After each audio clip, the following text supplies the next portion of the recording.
ভাই শুনলাম নাকি ঝড় ফড় আসছে। হ্যাঁ, ভাবলাম মন্দারমণি ঘুরতে যাবো পার্সোনাল গাইডে নিয়ে। প্ল্যানটা পুরো ভেস্তে গেল। গাড়িটা নিয়ে বেরোলাম, বেরোতে পারবো না এখন কোথাও। সেটাই, ঝড়টা আসছে তাও ভালো। ছুটি ফুটি পাবো, ছুটি ফুটি পাওয়া যায় না। হ্যাঁ, কাজে ছুটি ফুটি পাওয়া যায় না, খুব কমই পাওয়া যায়, মজাই হবে বল ভালো। হ্যাঁ, মজা তো হবেই। ভাবলাম গাড়িটা নিয়ে বেরোবো, ঝড়টার জন্য পুরো ভেস্তে গেল। আরে সায়ন, কত মেঘ করে। আরে ওই দেখ দিকাইটা আসছে। ও আসে কেন রে? ও স্ট্যাটাস আমার স্ট্যাটাসের সাথে মেলে বল। সত্যি না নাই চাল চুলো কেন আসে ও আমার সাথে মিশতে? এ চুপ কর চুপ কর, শুনে নেব চুপ কর। চুপ কর কি? ও আসুক গে, শুনলে শুনুক গে। এই তো কেমন আছিস? ভাই ভালোই আছি। বল সায়ন, তোর খবর কি?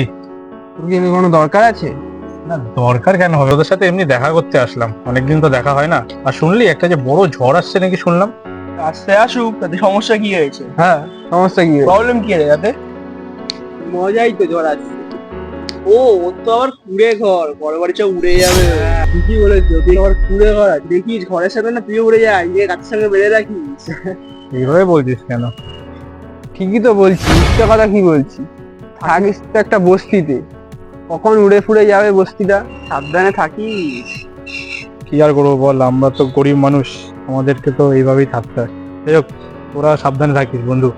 কেন কি এই ঝড়টা সত্যি খুব ভালো না। বাইরে বাইরে থাকিস না, আর বাড়ির সবাইকে বলিস সাবধানে যাতে থাকে।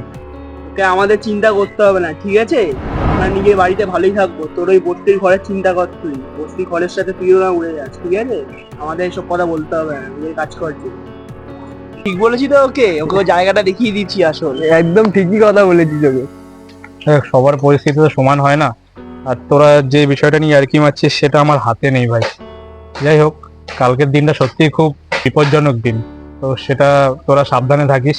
তোরা আমাকে নিজের বন্ধু মনে করিস আর না করিস, আমি তোদেরকে তো নিজের ভালো বন্ধু মনে করি। তোরা সাবধানে থাকিস, ঠিক আছে? যাই হোক, চললাম, রাগ করিস না। আমার কোনো ভুল হয়ে থাকলে আমায় ক্ষমা করে দিস, ঠিক আছে?